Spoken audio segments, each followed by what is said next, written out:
tell about Paul Bunyan.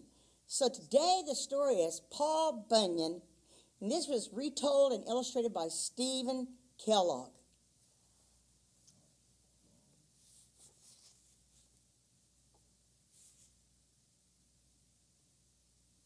Paul Bunyan was the largest, smartest, and strongest baby ever born in the state of Maine.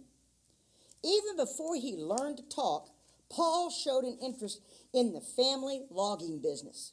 He took the lumber wagon and wandered through the neighborhood collecting trees. There were so many complaints about Paul's visits that his parents anchored his cradle in the harbor. Well, all was well until Paul started rocking the cradle and stirring up waves. After his parents had paid for the damage, they decided to move to the backwoods where life would be more peaceful. Paul loved his new wilderness home. He soon grew into a sturdy lad who was so quick on his feet he could blow out a candle and leap into bed before the room became dark. Every day he joined his forest friends in their sports. He raced with the deer and he wrestled with the grizzly bears. One morning, Paul awoke to find the world under a blanket of blue snow.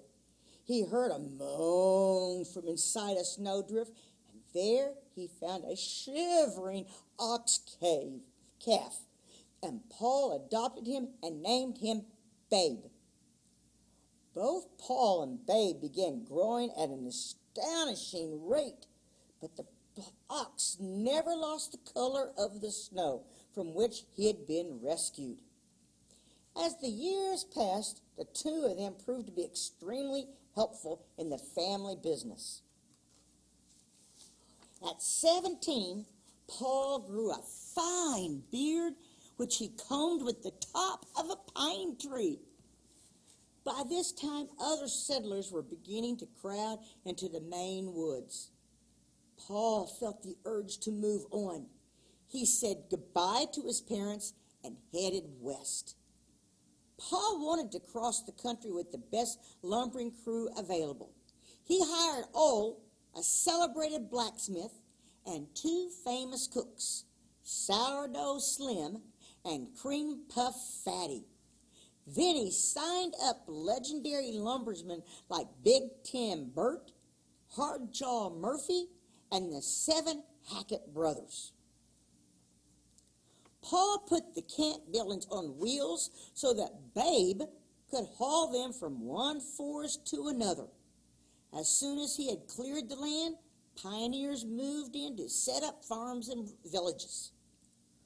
On the far slopes of the Appalachian Mountains, several of Paul's men were ambushed by a gang of underground ogres called Cumberoos.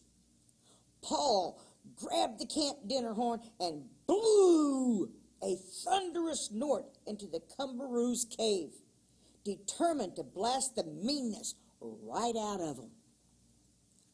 To Paul's dismay, the Gumberoos responded by snatching the entire crew. A wild, rough-and-tumble rumpus began inside the den.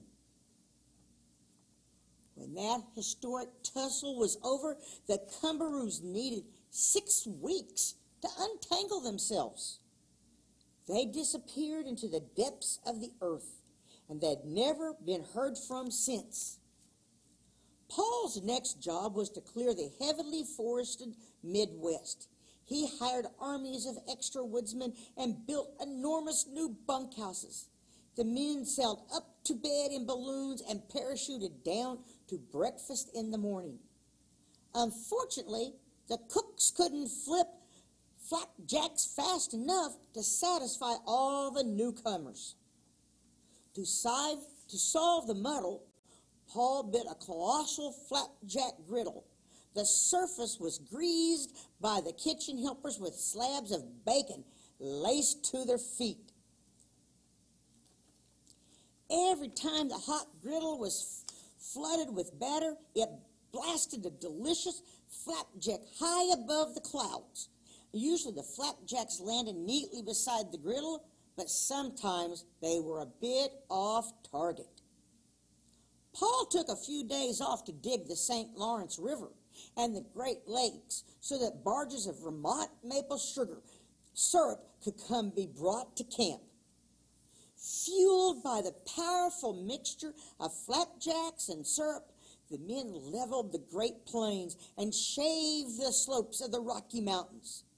They probably would have sawed the peaks themselves into logs if a blizzard hadn't suddenly buried the entire mountain range. That blizzard continued for several years, snuffing out the springs, the summers, and the autumns. The crew burrowed into their bunkhouses and hibernated. Babe became so depressed that Paul asked Old to make a pair of sunglasses for his friend. When Babe saw the world colored green, he thought he had stumbled into a field of clover. He began eating the snow with such gusto that soon the treetops reappeared.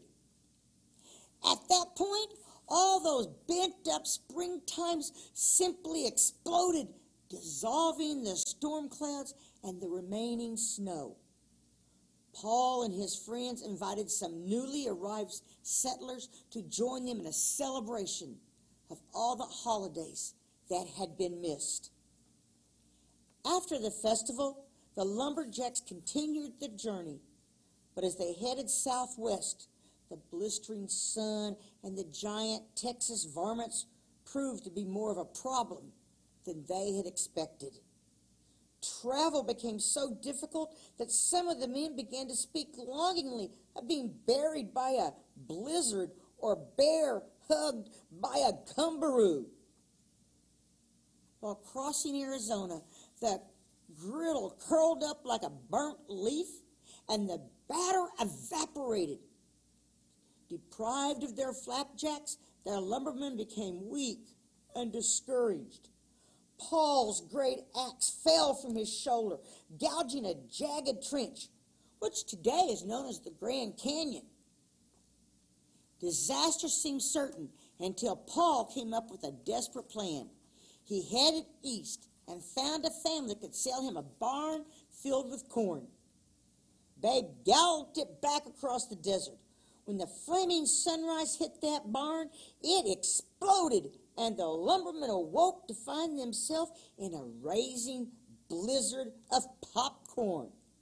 Dizzy with joy, they pulled on their mittens and began blasting each other with popcorn balls.